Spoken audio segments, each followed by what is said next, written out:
या ठिकाणी प्रश्न दिलाय की 3 ने भाग जाणारे एकूण 2 अंकी संख्या किती। ज्याही वेळेस तुम्हाला अशा प्रकारचा प्रश्न येईल त्यावेळेस काय करायचं, सगळ्यात पहिल्यांदा 3 ने भाग जाणारी पहिली 2 अंकी संख्या शोधायची।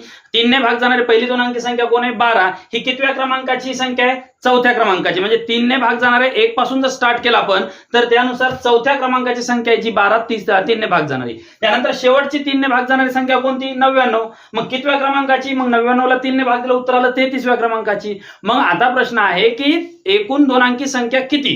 मग अशा वेळेस काय करायचं, तुम्हाला एकूण संख्या बरोबर शेवटची संख्या कितव्या क्रमांकाची, 33व्या, वजा पहिली संख्या कितव्या क्रमांकाची, चौथ्या, बरोबर आहे।